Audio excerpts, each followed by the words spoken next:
سەربازی ون لە مەڵقەیە باس لە تیمێکی دابینکردنی ئاوی ژێرزەوی بۆ دانیشتوانی هەولێر دەکات. ئەوان وەک سەربازی ون کار دەکەن و ئاوی پاکی ژێرزەوی بۆ زیاتر لە 500,000 کەس لە دانیشتوانی هەولێر دابین دەکەن.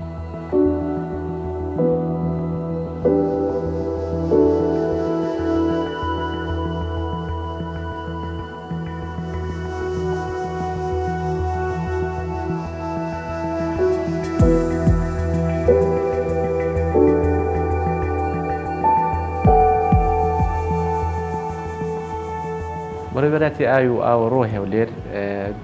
بەڕێوەبەراتێکی خزمەتگوزاریە کە ئەرچی ئەوەیە گەیاندنی ئاوی پاک خواردنەوە بۆ هاوڵاتی شاری هەولێر. بەشی لە چەند بەشێک پێک هاتیە کە بەشی تەکنیکی و بەشی پرۆژەکان و بەشی دیزاین و بەشی پلان یەک لەو بەشانەیە کە بەشی چاکردنەوەی بیرەکانە کە تایبەتە بە چاکردنەوەی بیرەکانی شاری هەولێر کە ئەرچی زیاتر لە 1100 بیر ئەرچی چاکردنەوەی لەسەرە.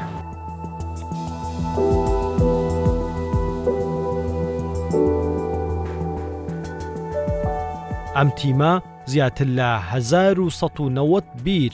چاودێری دەکەن.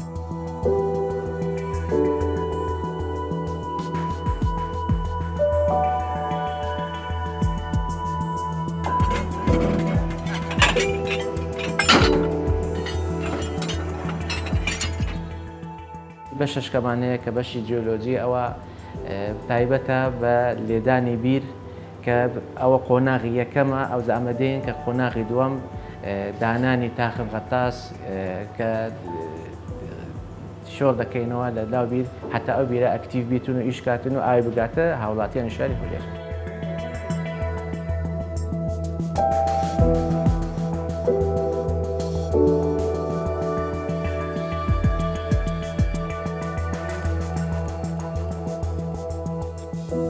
سەربازی ون ئەم جارە چیرۆکی ئەو پیاوانە دەگێڕێتەوە کە سەرچاوەی ژیان لە ناخی زەویەوە دەردەهێنن وەک خزمەتگوزاریەکی سەرەکی دابینی دەکەن بۆ دانیشتوانی بەشێکی گرنگی کوردستان.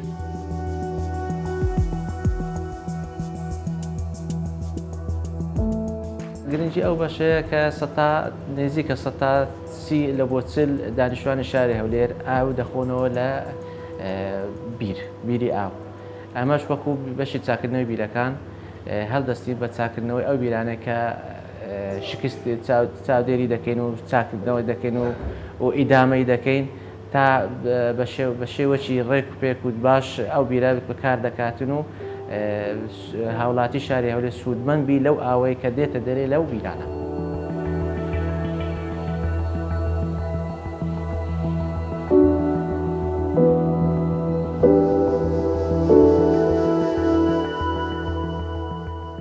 تیمەکانی خۆمان یەکەم جار دەچین کە کێشەکمان لۆ دێتەوە ئەوجا لە لای چاودێرەکانمان یاخود بە پەیوەندی تەلیفۆنی لۆ بەروبەری دێتن یان لە بۆ هەماموو باشتر دێتن تیمەکی دەنێرین بۆ پشکنینی ئەو بیرە. ئایا ئەو بیرە کێشەی هەیە یان نا؟ ئەگەر کێشەی هەبیتن چارەسەری دەکەین، کێشەی نەبی ئەمە راپۆرتەکی دەنووسین لە بۆ بەروبەر ئەو بیرە کێشەی نییە. بەڵام هەندێک جار کە خەڵک تەلیفۆن دەکات دەرێ کێشەی ئاومان هەیە ئەمە هەردەستی بە پشکنینە ئەو بیرە کە کێشەی نەبوو متابعی دەکەین کە ئەو ئاوە کە ناگاتە دەست هاوڵاتیان لە بۆ دووسێ هۆیان یەک نەبوونی کارەبا دوو ئەو باخچانەی کە کرایە لە نێزیک بیرەکان کە کێشەی دروست دەکات ئەو هاوڵاتیە ڕەحم بەو ئاوەی ناکاتن ئەو بە فیرۆ دەدا کە بە پاخچەی پێ ئاو دەداتن یان جادەی پێدەشوان سارەی پێدەشوە ئەمە ینی داوا دەکەی لە هاوڵاتیان دەست بە ئاو بگرن وەرزی هاوینە گەرمایە یارمەتی دراوسێ خۆی بکاتن ئەو ئاوە بە حتا بگاتە بە شێوەی ڕێک لەو هاوڵاتیان.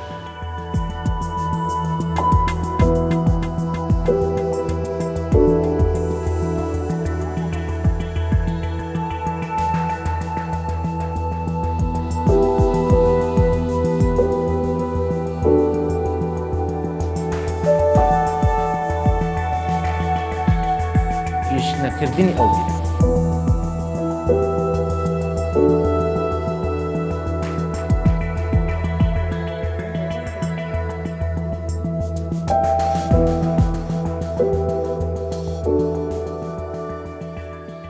ئیشمان چاکردنەوەی بیری ئاوە گۆڕنی غەتاسە، جاروێ بیر ئاوی کەم دەکە بۆڕی بۆ شۆڕ دەکەینەوە، گۆڕینی مانتۆڕە. ئەمە لە دایرەی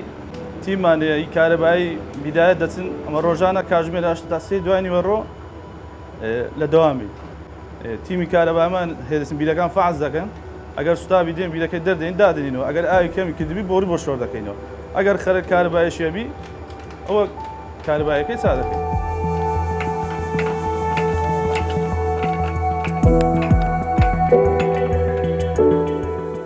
بەشی چاکردنەوەی بیرەکان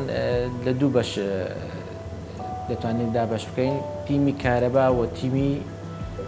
میکانیک. تیمی کارەبا کە تایبەتە بە چاکردنەوەی ئەو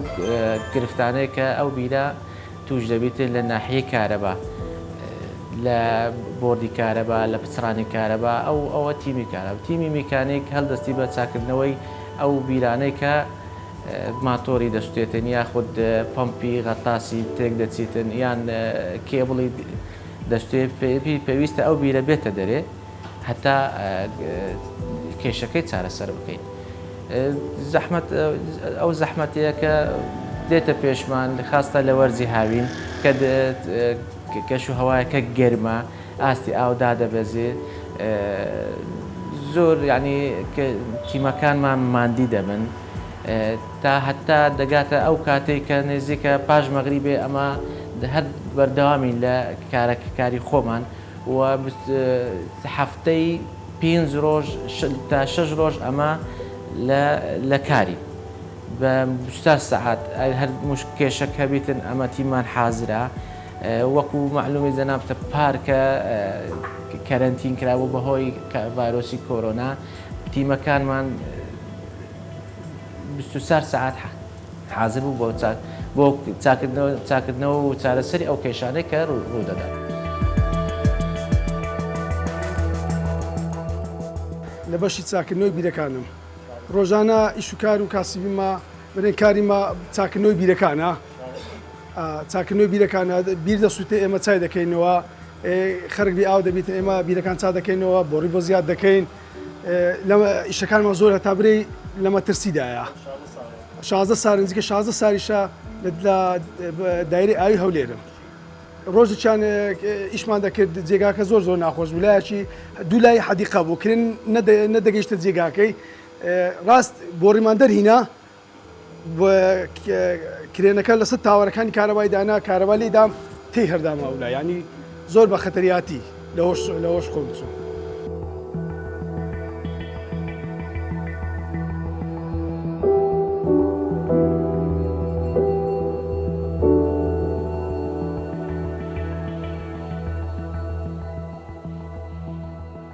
ئەوان لە پێناودابینکردنی مادەیەک کە مانەوەی ژیان و ئاوەدانی و شارستانی پێوەبەندە شەونخوونی دەکەن.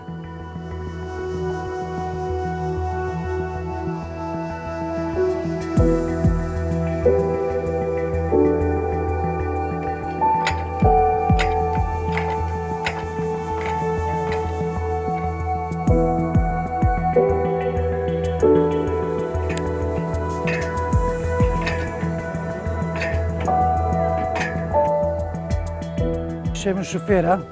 لە بەڕێبەراتیاوی هەولێر بەشی چاکردنەوەی بیرەکان. ڕۆژانەوە ئیشیمەیە هەر بیرەک نەقستان هەبی ئەوەی غەتاسی سوتایە دەچین غەتاسەکەی دەگۆڕین، هەر بیرەک ئاستیاوی دابەزی و سار بەخۆی زانی بێبارانیە، هەر بیرەک ئاستیاوی دابەزی ڕێنماییمان دەکرێت لەلایەن مەسول قسمی خۆمان دەچین دەبزان پێویستی بە چەند بۆڕی ئیزافای دەکەین. دەگەت ئیشی من شفێری دانگەین مە سەبیرەکەی لێ پێویستێکیان پێبی یارمەتیان دەدەم و ڕۆژانەش ئیشیمەیەوە 16 ساڵ لەو شعبەی داوام دەکەم، لەو شعبەی داوام دەکەم سیانەی ڕۆژانەژەوە ئیشیمێ و وەختیشمان نییە مەسەلەن جاروێ بەڵێ وەڵی ئێستا زۆر زەحمەتێکەوە بە پیرەکان ئاستیان زۆر مەسەن دابەزیە بڵێ پێشان مەسەرەن 15 بۆڕی 6 مەتری تێدا ئێستا گەیشتە 40 و 50 زۆر لە 50 بەسەرەوەی هەندێک زیە.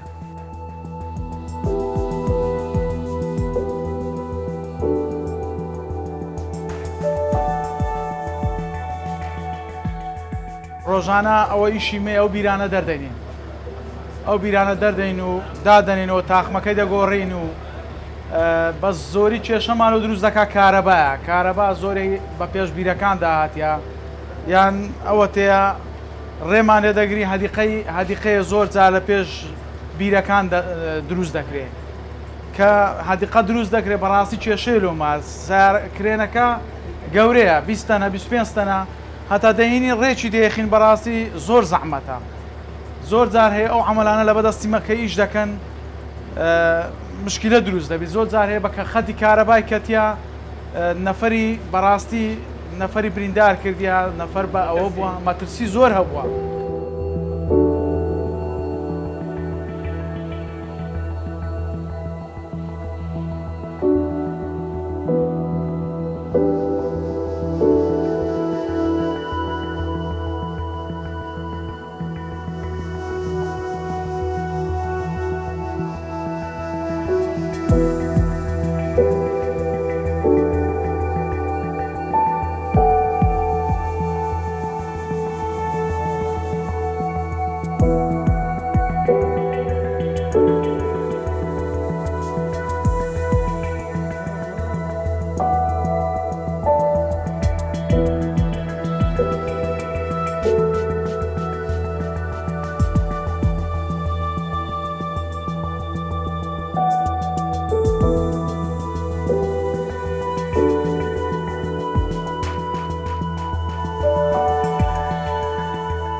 ئیشوکاری ئێمە لە بەشی کاروباری جیۆلۆجی وەرگرتنی مۆڵەتی بیرلێدانە و دیاریکردنی شوێنی بیرەکان لەگەڵ ئەندازیارەکانی کە سەرپەرشتیارن لە گەڕەکەکان سەرپەرشتیاری گەڕەکان دەکەن جێبیرێکی دادەن کە ئەو شوێنە کێشەی ئاویان هەیە و گەڕەکەیان ئەو شوێنە ئێمە شوێنی بیرەکەی کە دادنی دەبێت ئەو شوێنی ئەو بیری شوێنێک بکە بگونجێ بۆ بیرلێدانێ لە شوێنێکی لە بەتاڵایەک بێ زەویێکی بەتاڵ بێ سەوزایی بێ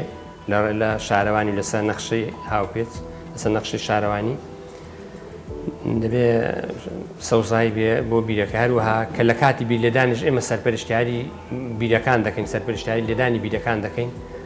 تاکو تەواو دەبێت تاکو پشکنینی بۆ ئەنجام دەدرێت کە ئاوەکە دێتە دەرێ ئەوجا ئێمە ئەو بیرە ڕادستی بەشی چاکردنەوەی ترومپاکان دەکەین کە ئەندازیار سامانە بۆ دانانی تاقم ترومپا و کار پێویست و یانەکە ئەندازیارەکانی کە ژووری لەسەر دەکەن و تاخمی کلۆر و ئەو ئامێرەکانی تری بۆ دادنن کە ئاو بداتە گەڕەکەکەی.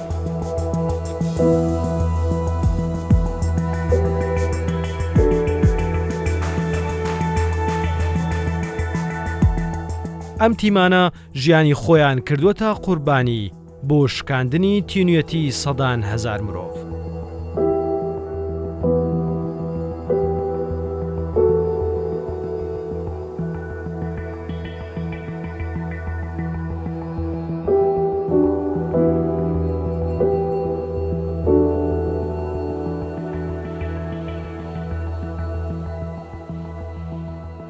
ئەوان لە سەردەمی وشکە ساڵی ئەمساڵ ئەرکیان سەخترە ڕۆژانە چارەسەری کێشە و گرفت و کەماوی چەندین بیر دەکەن تا ئاو بۆ دانیشتوان دابین بکەن.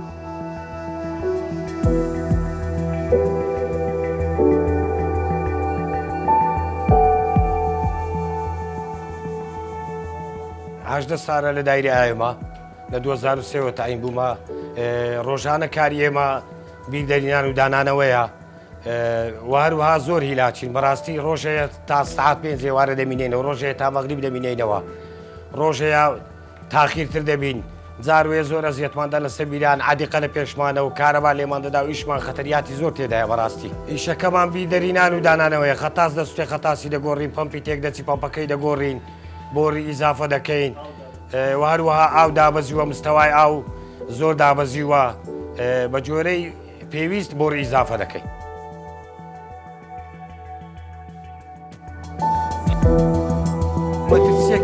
مەترسیەکەی ئێمە لەوەدایە جاروبار کرێنە دەبی زنجی دەپسێ جاروبار بۆڕی دەپسێ جاروبار کارەبا لەسەر ڕێگامانە جاروبار دەبینی کێبڵ دەچێتە خوارەوە بیر بەردەبیتەوە مەترسی هەیە جاروبار خۆمان بریندار دەبین دەست و پلمان بریندارە بێ زیێت دەخۆین و ئەویشە لەبەرەوەی خەڵکەکە بێ ئاوە خەڵکەکە داوای ئاو دەکا ئێمەش کە لەلایەن دایری ئاوەوە ڕێنمایی دەکرێن لەلایەن کاک سامانەوە کە مدیری ئێمەیە دەڵێ کاکە بڕۆن ئەو بیرە ئیزافە بکەن ئەوەندە بیرە شۆڕکەنەوە و ئەوەندە بۆ ڕێ و ئەوە ئیزافە بکەن و تا خەڵکەکە ئای بگاتێ.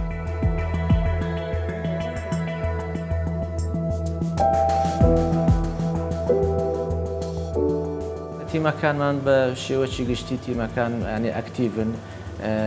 هەر کار فەرمانەشان پێ دەکرێت جێبەجێ دەکەن لە 24 کاتژێر تقریبان دەستنە ئیکاری خۆیان بەبێ هیچ کێشەیەک ماندی دەبن ڕاستە ماندی دەبن بەڵام ئەوانە خەمخۆرین خەمخۆری ئەو هاوڵاتیانە کە دانوێ ئەو ئاوەی بگاتە دەستیان بە شێوەی عادیلانە هەموو هاوڵاتیانی شاری هەولێر سوودمە من لەو ئاوانەی کە لەو بیرانە دەردەچێت.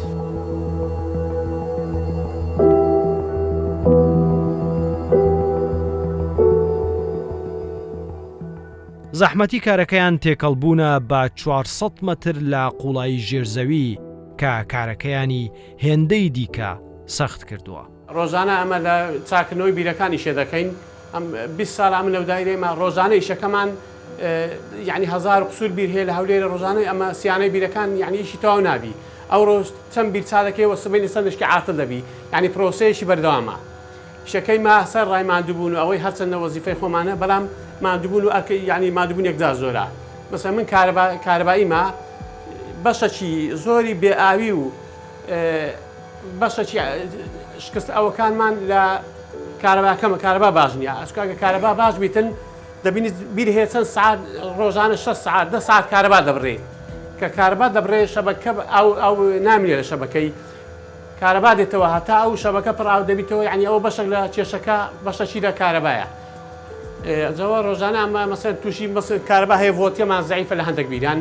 ئەوە کێشەکمان و دروست دەکاتن ئیشەکەی مەترسیەکانی ما دەبینی شی کارەبایی بەخۆی مەترسی هەیە زۆر جاروێ مەسەن کارەباییمان هەبووە کارەبا لێداوە یان لە کاتی ئیشکردنا کرێن زنجیر دەپسێتن نەفەرمان هەیە پەنجەی قوت بووە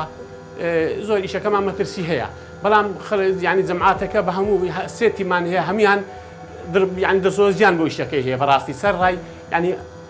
دابینکردنی ئاو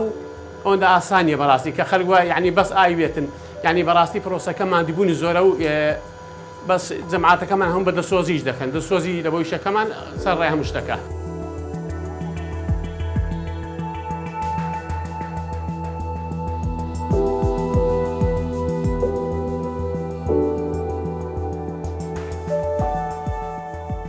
کێشەکانی ئێمە و ئەو جیر و گرفتانێک کە تووشی ئێمە دەبێت لە ئەنجامی کارەکانی خۆماندا یەکەم ئەو زەویە پارچە زەویە بە تاڵەیە کە سەوزایی دەمانوێت بیری لێدەین هەموو خەڵک کردوتە باخچە بە مخالەفە و بە سەرپێچی کراوەتە باخچەی ماڵەکان گیراوە ناتوانانی بچێت ڕێت پێ نادەن یان دەڵێن بیر بۆ ئەنگۆ دەرچوێن گۆ کێشە بێ ئاویتان هێت قبوڵ ناکەن ئەوە گەورەترین کێشەی ئێمەیە ئەو گەورەترین کێشەمانە کە تووشمان دەبێت هەروەها کە تووشی بەشی چاکردنەوەی ترومپاکانش دەبێت کەوانش ترومپای دادنن و کرێن دەچێت هەمان کێشیانەیە لەگەڵ ئەو حەدیقانە ئەوجا بە هەر حاڵێکی بێ پارچە زەوێکی هێن دەکەین ینی پارچێکی ڕێمان پێدەدەین یان پێمان نادەن زۆر زادی گوازینەوە لەوێ بۆ سەوزایە چکەی تەنیشتی مۆڕەت لەوێ وەردەگرین لەکوێ مۆڕەت ماوەرگیر بیرەکەی لەوێ لێ دەدەین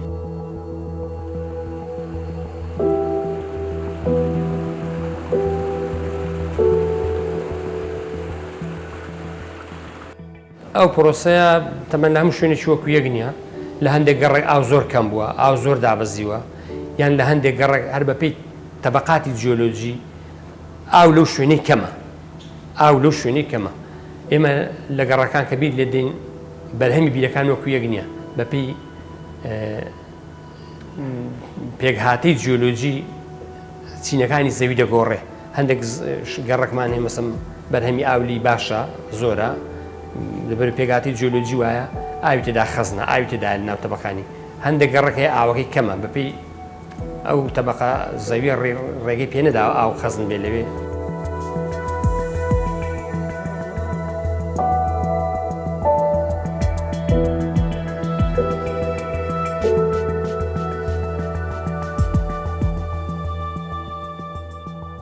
چاودێری پیسی و لێڵی و لایەنی سەلامەتی و تەندروستی ئاوەکەش دەکەن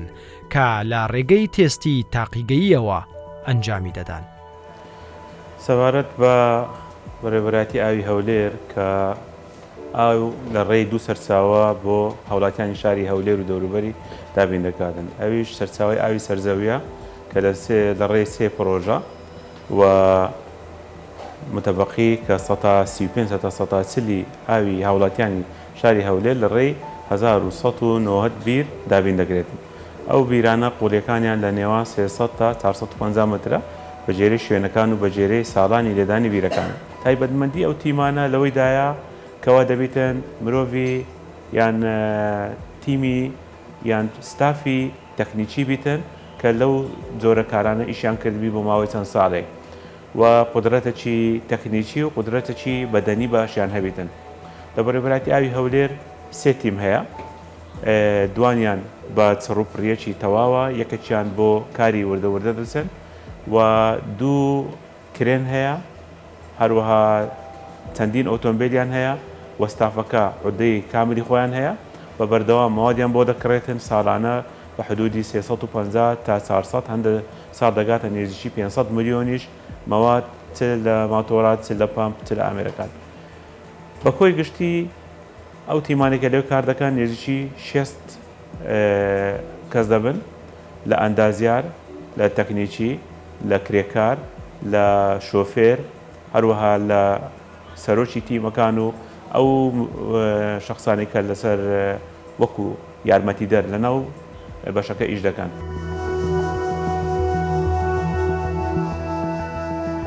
ساڵ دوای ساڵ ڕێژەی دانیشتوانی هەولێر تا دێت زیاد دەبێت. لەگەڵ ئەم زیادبوونەش بۆ دابینکردنی ئاو بەردەوام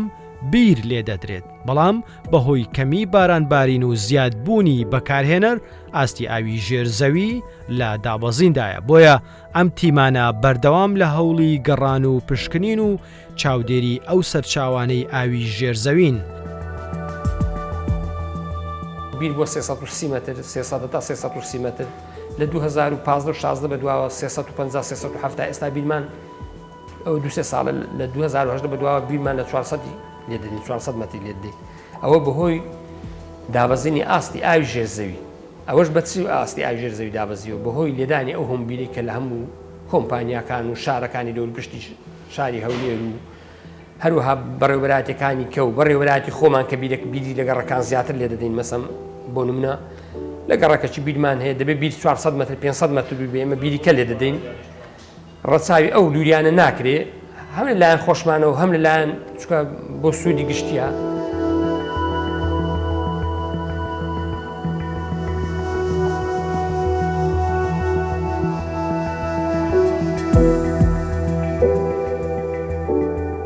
شاری هەولێر لە ڕێگەی سێ پرۆژەی ئاوی ئیفراز ئەو بۆ زیاتر لە 165 دانیشتوانەکەی دابین دەکرێت. ئەوەی لە توانایی بەڕێوەبەراتی گشتی ئاوڕۆدا هەبیتن و بەجێرە ئەو ڕێنمایانێکە هەبیتن بۆ هەر بابەتێکی هاندان بۆ بابەتێکی پاڵپشتی دارایی بیتن، ئەمە درێخیان بۆ ناکەین. هەوڵماندایە کە لە ڕێی ڕێز و سوپاسەوە پاڵپشتی معنەویان بکەین بەڕاستی، بەڵام بەجێرەی ئەو تعلیماتانێک کە ئێمە هەیتمانەوە بەو ساڵانی دوایی لە بابەتەکانی بەخشین و هاندان و ئیمتیازاتی مادی بەڕاستی زۆر زۆر کەم بووە. هەرچەندە ئێستا کە ئێمە لە ڕێی بابەتی 170 داهات هەیە کە دەتوانانی 110 ئەو 170 بۆ بابەتی هاندانی فەرمانبەرانی خۆمان بەلامنێ داوامان لە گشت بەڕێوەبەراتیەکان کردیە و بەڕێوەبەراتی ئاوی هەولێریش لە زمانی ئەو بەڕێوەبەراتیانەیە کە لە زمانی ئەو پارەی کە تەخسیس دەکرێتن بۆ هاندان و هاندانی فەرمانبەرانیە بەشێکی باش بۆ ئەو ستافە بەڕێزش دابدرێت.